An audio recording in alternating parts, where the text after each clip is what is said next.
The call came on December 18th, while I was in a board meeting discussing our Q4 projections. I let it go to voicemail. When the meeting ended at 4:30 p.m., I saw 3 missed calls from my younger sister Rachel and a text that read, "Call me Ihi. About Christmas." I stepped into my corner office, 14th floor of Boston Medical Center's research tower, and called back. "Finally," Rachel answered, irritation sharp in her voice. "I've been trying to reach you for hours. I was in a board meeting." "What's going on?" "It's about Christmas Eve. Mom and Dad's annual party." She paused. "We need you to skip it this year." I set down my coffee. "Excuse me. Look, don't make this a big thing. It's just, my boyfriend is coming. Dr. Marcus Chin. He's a cardiothoracic surgeon at Mass General and he's kind of a big deal. He's being considered for department head. And I've told him about our family. About how successful we all are. Dad's accounting firm, Mom's interior design business, me working in pharmaceutical sales." She trailed off. "But not about me. Natalie, come on. You know how it is. You're 34, still single, living in that tiny apartment, working some hospital job we don't really understand. Marcus comes from a family of doctors and academics. If he meets you and realizes you're, well, struggling, it's going to raise questions about our family." I looked at the wall across from my desk. At the framed Fortune magazine cover, "The Future of Healthcare Technology. Meet Dr. Natalie Morrison, 32, whose AI platform is saving lives." At the Incorporated magazine, Innovator of the Year Award. At my credentials: MD from Johns Hopkins, MBA from Wharton, PhD in biomedical engineering from MIT. "What exactly did you tell Marcus about me?" I asked quietly. "I said you work at a hospital in an administrative role. Which is technically true, right? You do work at BMC. Rachel. Please, Nat. This is important to me. Marcus is the one. I can feel it. His family is hosting us for New Year's and I need everything to be perfect before then. Having you at Christmas with Mom asking you those pitying questions about your job and Dad making awkward comments about you still renting, it would ruin the image I've built." I heard rustling on the line, then my mother's voice joined. "Natalie, honey," Rachel put me on speaker. "Your father's here too." "Great." Mom's tone turned pleading. "Sweetheart, we're not trying to hurt you. We just want Rachel to have her moment. You understand, don't you? She's finally found someone wonderful and we don't want anything to complicate things." "By anything, you mean me." "That's not what we're saying," Dad interjected. "We're just thinking about first impressions.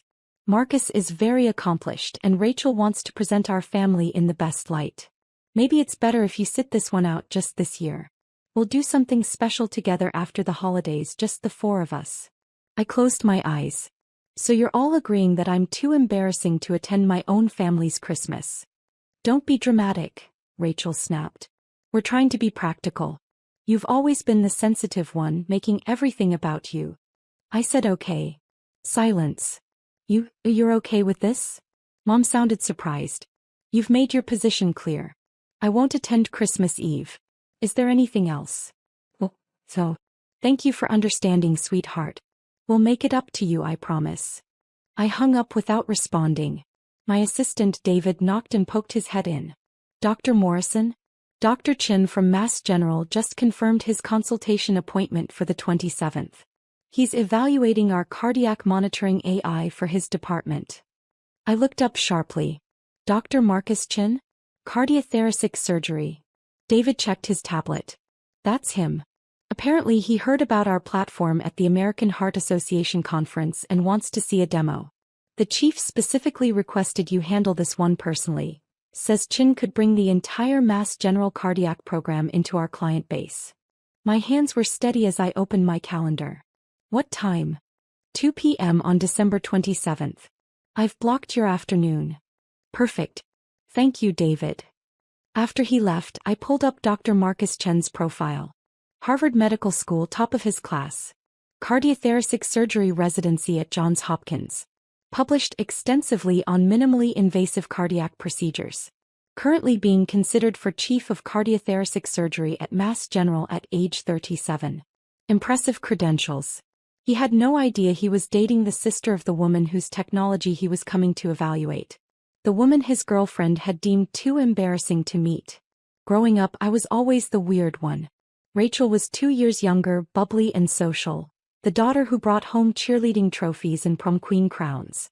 She'd majored in communications, went into pharmaceutical sales, made a comfortable living, and lived in a trendy apartment in Cambridge that our parents helped her afford. I'd been the awkward kid who spent weekends in the library, who got a full scholarship to MIT at 16, who graduated with a triple major at 19. While Rachel was pledging sororities, I was publishing research papers. While she was dating football players, I was in medical school. My parents had never quite known what to do with me. "You're so serious all the time," Mom would say. "Can't you just relax and enjoy life like your sister?" Dad's version: "Not everyone needs 3 degrees, Natalie. Sometimes you need to know when enough is enough." I'd completed my MD at Johns Hopkins at 24. Then a PhD in biomedical engineering at MIT. Then an MBA at Wharton while working as a trauma surgeon at Boston Medical Center. At 28, I'd burned out completely. I'd been in the ER for 36 hours straight when I lost a patient. A 15-year-old girl with an undetected cardiac arrhythmia. Her EKG had looked normal. By the time we realized something was wrong, it was too late. I'd sat in the break room at 4 a.m. staring at her chart thinking, there has to be a better way. That's when I started building CareLink AI. The concept was simple: an artificial intelligence platform that continuously monitored patient vitals, recognized subtle patterns that humans missed, and predicted complications before they became catastrophic. The execution was brutally complex. Algorithms, machine learning, clinical trials, FDA approval, hospital integration. I'd used my savings, $400,000 from surgical work and smart investments, to build the first prototype. 18 months later, we had our first client, a small community hospital in Vermont. Within 3 years, we had 60 hospitals across 12 states. Within 5 years, we'd prevented over 2,400 documented patient deaths. Last year's revenue, $180 million. Current company valuation, $3.2 billion. I own 68% of it. Forbes had called me the surgeon who's saving more lives outside the OR than she ever could inside it. Fortune had profiled our AI platform as the future of preventive healthcare. The New England Journal of Medicine had published our outcomes data showing a 34% reduction in unexpected patient mortality at hospitals using our system. My family had no idea. When they asked about my work, I said, I work in healthcare technology at BMC, and changed the subject. When they saw my modest 2-bedroom apartment in Jamaica Plain, I didn't mention the $6.2 million penthouse I owned in Back Bay as an investment. When they assumed I was struggling financially, I didn't correct them. I wasn't hiding out of shame. I was conducting an experiment. Would they value me without the validation of success? Would they treat me with respect when they thought I was ordinary? The answer apparently was no. The week after Rachel's call, I threw myself into preparing for the Marcus Chen consultation. He's bringing his department head and 2 attending physicians, David informed me during our prep meeting. They want to see live demos, case studies, and integration timelines. Mass General would be our biggest client to date. 43 surgeons, 200 residents, nearly 1,000 beds. What's Chen's specific interest? Cardiac monitoring for postoperative patients. He's concerned about sudden complications in the first 72 hours after surgery. Wants to know if our AI can predict events like tamponade, arrhythmia, or pulmonary embolism before they become critical. I smiled. We have documented cases from Stanford and Mayo Clinic. Pull those files. The irony wasn't lost on me. Marcus Chen wanted technology to save his patients' lives. My technology, built by the woman his girlfriend considered too unsuccessful to meet. On December 23rd, Rachel posted photos from her Christmas shopping trip on Instagram. Designer bags, expensive restaurants, captions about treating myself before the big family celebration. On December 24th, Christmas Eve, she posted photos from my parents' party. Rachel in a red cocktail dress next to a handsome Asian man in a tailored suit. Caption: introducing my brilliant surgeon to the family. Best Christmas ever. Christmas tree red heart. The comments poured in. Aunts and cousins gushing about what a perfect couple they made. Friends congratulating Rachel on finally finding someone at her level. I screenshot every single post for my records. That evening, while my family celebrated without me, I had Christmas dinner with my executive team and their families. My CTO, Dr. James Rodriguez, had invited me to his home in Brookline. His wife made arroz con pollo. His 3 kids showed me their science fair projects. We talked about the future of predictive medicine, about dreams of preventing death before it happened, about building something that mattered. It was the best Christmas I'd had in years. December 27th arrived cold and bright. I got to my office at 6 a.m., reviewing every detail of the presentation. Our conference room on the 14th floor had a view of the Boston skyline. I'd arranged for our head of clinical integration to present case studies, our chief medical officer to discuss outcomes data, and our chief technology officer to demonstrate the AI platform live. But I'd insisted on doing the introduction personally. At 1:45 p.m. David knocked. Dr. Morrison, the Mass General team is here. Dr. Chen, Dr. Patricia Williams, she's the chief of surgery, and 2 attending physicians. Send them to conference room A. I'll meet them there in 5 minutes. I straightened my white coat, checked that my credentials were visible on the wall, MD, PhD, MBA, and walked to the conference room. Through the glass wall I could see them. Dr. Williams, a distinguished woman in her 60s. 2 younger attendings both taking notes. And Marcus Chen, tall and confident in scrubs and a white coat, gesturing animatedly as he explained something. He looked exactly like his photos. Handsome, polished, the kind of person who'd never been told no. I pushed open the door. Good afternoon. I'm Dr. Natalie Morrison, founder and CEO of CareLink AI. Welcome to Boston Medical Center. Dr. Williams stood immediately, extending her hand. Dr. Morrison, it's an honor. I've been following your work for 2 years. The mortality reduction data from your Stanford trial was extraordinary. Thank you. We're excited to discuss how CareLink could benefit Mass General's patients. I shook hands with the 2 attendings, then turned to Marcus. He was staring at me, hand extended, his expression polite but slightly puzzled. Dr. Chen, I said, gripping his hand firmly. Welcome. I understand you're particularly interested in postoperative cardiac monitoring. Yes. Thank you for meeting with us, Dr. Morrison. His voice was uncertain, like he was trying to place me. We sat. I gestured to the screen behind me where our company logo appeared. CareLink AI, with our tagline, predicting complications, saving lives. Before we begin the technical presentation, let me give you some context about CareLink's development. I spoke for 10 minutes about my background. Trauma surgeon turned engineer, the patient I'd lost, the technology I'd built in response. I showed them our FDA approval documentation, our clinical trial results, our client hospitals. Marcus was taking notes, but I caught him glancing at me repeatedly, his expression growing more confused. Then Dr. Williams said something that changed everything. Dr. Morrison, I have to ask. I thought I read somewhere that you have family in Boston. Is that right? I do. My parents live in Newton and my younger sister lives in Cambridge. What does she do? Pharmaceutical sales. Marcus's pen stopped moving. Pharmaceutical sales, he repeated slowly. Your sister works in pharmaceutical sales. That's correct. He set down his pen. His face had gone pale. What's your sister's name? I met his eyes directly. Rachel Morrison. The room went absolutely silent. Marcus stood up so abruptly his chair rolled backwards. You're Rachel's sister. Rachel's sister Natalie. I am. But she said you worked in hospital administration. Some entry-level position. She said you were. He couldn't finish the sentence. Dr. Williams looked between us, confused. Is there a problem? Marcus's voice came out strangled. Rachel is my girlfriend. I met her family on Christmas Eve. She told me she had a sister who wasn't attending because she had to work.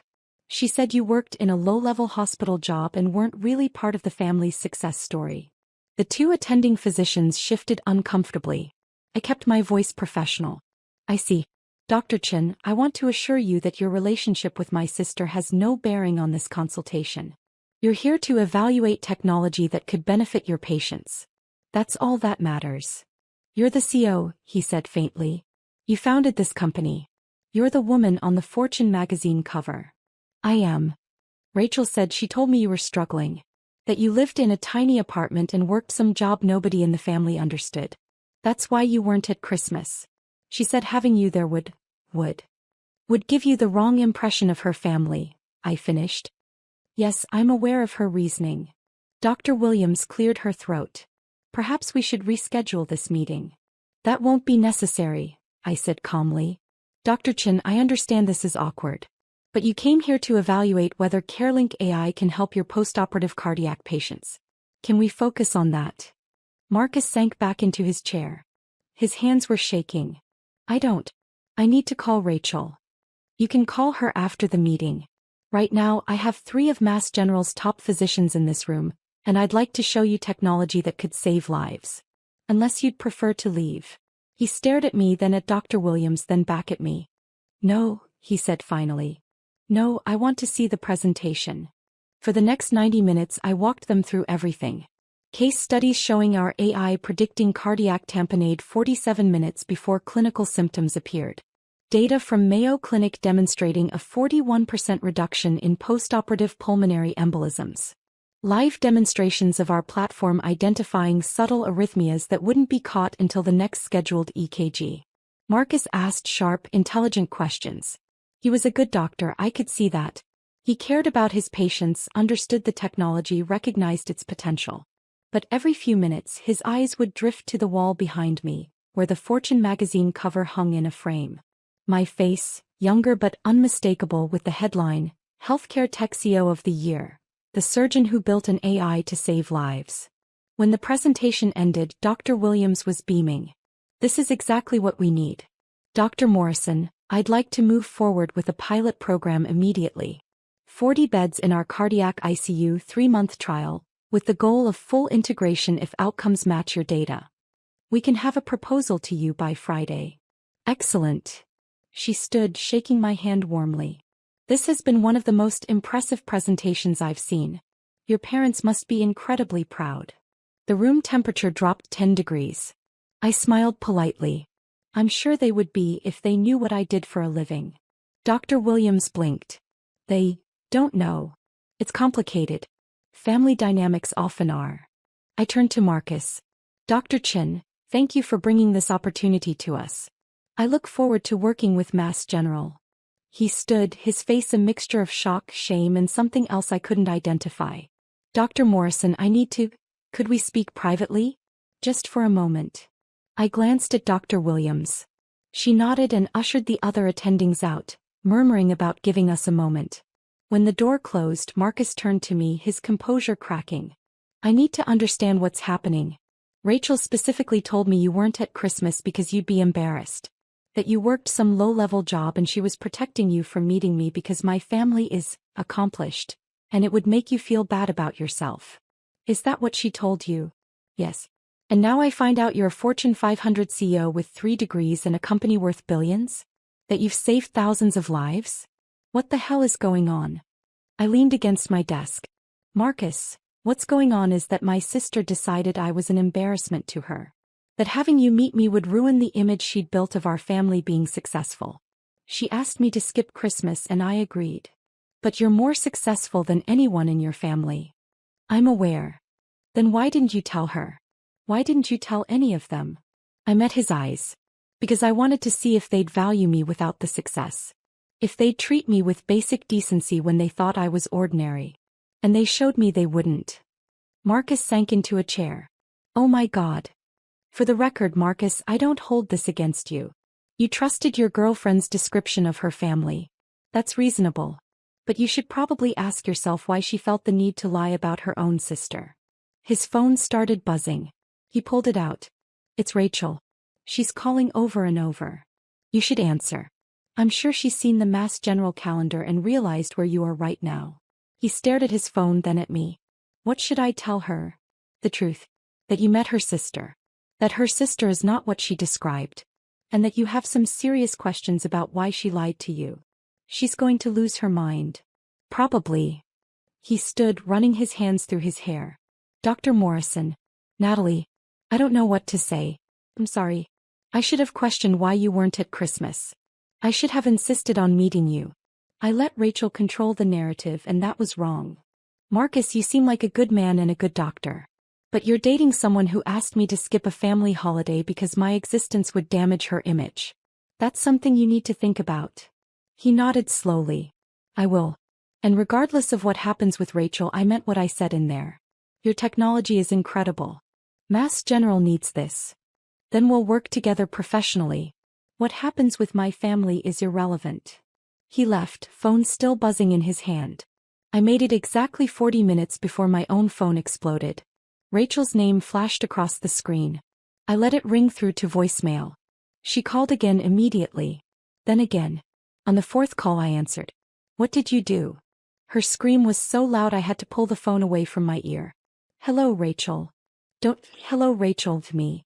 Marcus just left your office completely freaked out. He's saying you're some CEO? That you founded a company? That you're on magazine covers? What the hell is happening? Marcus came to evaluate my company's AI platform for Mass General. It was a productive meeting. Your company? Natalie, stop playing games. You work in hospital administration. No, Rachel. I founded and run a healthcare technology company. We provide AI-powered patient monitoring to hospitals. Current annual revenue is $180 million. We employ 312 people. Last month, Goldman Sachs valued us at $3.2 billion. Silence. Then, that's not possible. You live in a crappy apartment. You never have money. You work some boring hospital job. I live in a 2-bedroom apartment in Jamaica Plain because I like the neighborhood. I also own a penthouse in Back Bay worth $6.2 million. I never have money around you because I've watched you borrow from mom and dad for years and never pay it back. And I do work at a hospital, Boston Medical Center, where my company is headquartered. You're lying. I'm not. Google Natalie Morrison CareLink AI and see for yourself. I heard typing, then a sharp intake of breath. Oh my God. It's true. There are articles. Forbes, Fortune. You're on a magazine cover. Several, actually. Why didn't you tell us? Her voice had shifted from anger to something closer to panic. You never asked, Rachel. You decided I was a failure and treated me accordingly. I let you because I wanted to see how you'd treat me when you thought I wasn't successful. That's insane. That's manipulative. Is it? Tell me, Rachel, if you'd known I ran a multi-billion-dollar company, would you have uninvited me from Christmas? Silence. That's what I thought. You sabotaged my relationship. You deliberately met with Marcus to humiliate me. Marcus requested a consultation 6 weeks ago, long before I knew he was your boyfriend. I had no idea who he was until his name appeared on my calendar. Unlike you, I don't structure my professional life around family drama. He's furious with me. He's questioning everything I told him about our family. Maybe you shouldn't have lied to him. I didn't lie. I presented things in a certain way. You do work at a hospital. You do live in a modest apartment. Those aren't lies. You told him I was too embarrassing to meet. That having me at Christmas would give him the wrong impression of our family. That I was struggling and you were protecting me. Those are lies, Rachel. I heard her breathing heavily. Then Mom's voice in the background. Rachel, what's happening? Let me talk to her. Mom wants to talk to you, Rachel said. Of course she does. There was shuffling, then Mom's voice, tight with confusion. Natalie? Rachel is very upset. She says you met Marcus today and told him some story about being a CEO. It's not a story, Mom. I am a CEO. I founded a healthcare technology company 7 years ago. We save lives using artificial intelligence. It's quite successful. Sweetheart, I don't understand. You never mentioned any of this. You never asked. You assumed I was struggling and I let you assume it because I wanted to see how you'd treat me. That's not fair. We've always supported you. You uninvited me from Christmas because Rachel thought I'd embarrass her boyfriend. You chose her image over my inclusion in my own family. That's not support, Mom. We were trying to help Rachel make a good impression. By hiding me. By presenting your family as successful while excluding the daughter who actually built something. How exactly is that helping anyone? Dad's voice joined in. Natalie, your mother and I are very confused. Rachel showed us these articles about you. They say you're worth billions. Is that true? My company is valued at $3.2 billion. I own 68% of it. So yes, my stake is worth approximately $2.17 billion on paper. Complete silence. Then Dad, $2 billion. Approximately. And you never thought to mention this to your family? I mentioned it repeatedly, Dad. I told you I was working in healthcare technology. I told you I was building something important. You told me I had too many degrees, that I needed to relax like Rachel, that I was too serious. You decided I was the family failure without ever asking what I'd actually built. We didn't decide you were a failure. You excluded me from Christmas, Dad. Rachel explicitly said having me meet her boyfriend would give the wrong impression because I was struggling. You and Mom agreed. That's deciding I'm a failure. Mom's voice cracked. We made a mistake. Yes. You did. Can we fix this? Dad asked. Can you come to dinner? We need to talk about this properly. Why? So you can celebrate now that you know I'm successful? So you can tell your friends your daughter is a billionaire? Where was this interest when you thought I was ordinary? That's not fair, Rachel interjected, her voice venomous. You're punishing us for trying to protect my relationship. I'm not punishing anyone, Rachel. I'm running my company. Marcus came to evaluate my technology because he wants to save his patients' lives. The fact that it's inconvenient for you is irrelevant. He's talking about breaking up with me. He says he can't trust someone who lied about their own sister. Then maybe you shouldn't have lied about your own sister. I hate you. The line went dead. 2 minutes later, my phone buzzed with a text from Marcus. I'm sorry about Rachel. For what it's worth, I told her we're done. I can't be with someone who treats family that way. Thank you for your honesty. Looking forward to working together professionally. I replied, I'm sorry it ended that way. You deserve someone who values integrity. I'll have the Mass General proposal ready by Friday. The next morning, my parents appeared at my office. David buzzed me. Dr. Morrison, there's a Mr. and Mrs. Morrison here to see you. They don't have an appointment, but they're insisting it's urgent. Send them in. My parents walked into my office looking smaller than I remembered. Older. Mom's eyes were red from crying. Dad's face was gray with stress. They both stopped when they saw the space. The harbor view. The awards on the wall. The Fortune cover. The credentials. Natalie, Mom whispered. This is really your office? It is. Dad walked to the wall, reading my degrees out loud. Doctor of Medicine, Johns Hopkins. PhD in Biomedical Engineering, MIT. MBA, Wharton. He turned to me. When did you do all this? Over the last 15 years. While you were asking when I'd settle down and be normal like Rachel. He flinched. Mom sat down uninvited. Marcus broke up with Rachel last night. She's devastated. I'm sorry to hear that. Are you? Mom's voice turned sharp. You don't sound sorry. You sound satisfied. I'm sorry Rachel is hurt. I'm not sorry that Marcus realized she lied to him. Those are two different things. She didn't lie. Dad protested. She just didn't have all the information. She had 12 years to ask for information. He chose not to.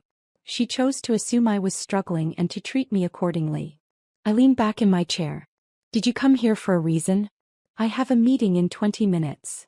We came to apologize, Mom said quietly. We were wrong. About Christmas. About how we've treated you. About everything. Okay. That's it. What do you want me to say, Mom? Thank you for apologizing after you found out I'm successful?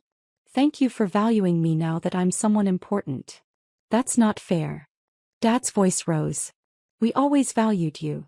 You excluded me from a family holiday because Rachel thought I'd embarrass her. You told me to skip Christmas so I wouldn't give her boyfriend the wrong impression. Those are your exact words. I stood up. You valued the idea of a successful family more than you valued me as a person. We made a mistake, Mom pleaded. Can't you forgive us? Eventually, maybe. But not today. Not when you're only here because you found out I'm worth billions. If Marcus hadn't walked into this office, if he hadn't told Rachel who I really am, you'd still think I was the family failure. You'd still be planning future holidays without me to protect Rachel's image. Dad's shoulders sagged. What can we do to fix this? Figure out whether you want a relationship with me as I actually am, or whether you only want a relationship with the successful version that makes you look good. I checked my watch. Now if you'll excuse me, I have work to do. Natalie. David will show you out. They left without another word. That afternoon I got a text from Rachel. I hope you're happy. You destroyed my relationship and turned mom and dad against me. You've always been jealous of me being the favorite, and now you're using your money to punish us all. I didn't respond. 3 days later, Mass General signed a $24 million pilot program contract. Dr. Williams sent a personal note. Dr. Morrison, thank you for your professionalism during what must have been an incredibly awkward situation. Your integrity speaks volumes. Looking forward to saving lives together. New Year's Eve arrived quietly. I spent it with my executive team at a company celebration in our conference room. We toasted our achievements. 2,400 lives saved in the past year. 300 employees supported. 82 hospitals using our technology. At midnight my phone buzzed. Text from Marcus. Happy New Year, Dr. Morrison. Our pilot program starts Monday. Thank you for giving Mass General this opportunity. Text from Dr. Williams. Thank you for building something that matters. Here's to saving more lives in 2025. Text from Mom. Happy New Year, sweetheart. Your father and I are still hoping to talk when you're ready. We love you. We're sorry. I stared at Mom's message for a long time. Then I typed, Happy New Year, Mom. I need time. But I'm willing to talk eventually. On my terms. Her response came immediately. Anything you need. We'll wait. It wasn't forgiveness. Not yet. But it was a beginning. On January 2nd, Rachel called. I let it go to voicemail.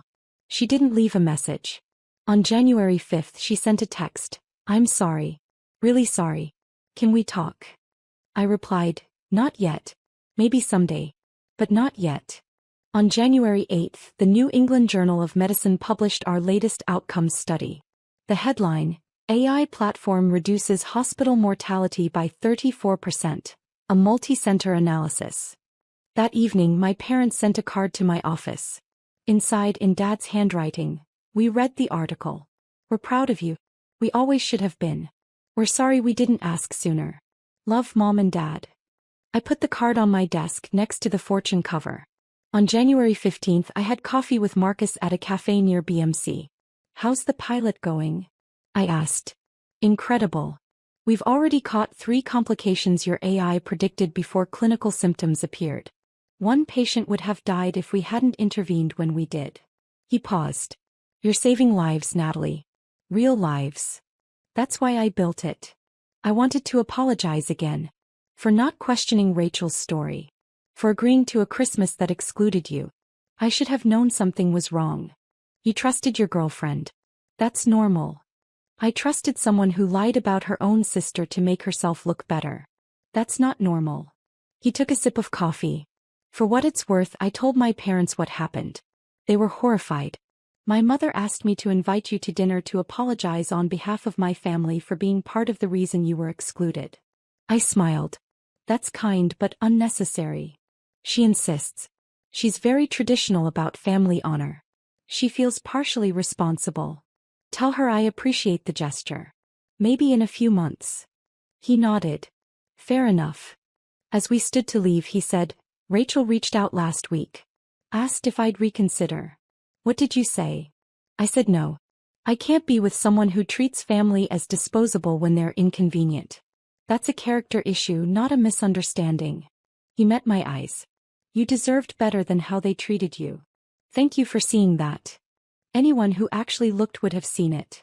After he left, I walked back to my office. The January sun was setting over Boston, painting the harbor in shades of gold and pink. My phone buzzed. Text from David. Dr. Morrison, Johns Hopkins wants to schedule a call. They're interested in implementing CareLink across their entire system. 1,200 beds. I smiled and typed back, schedule it. That night I sat in my penthouse, the one my family didn't know about, looking out over the city. My city. The city where I'd built something that mattered.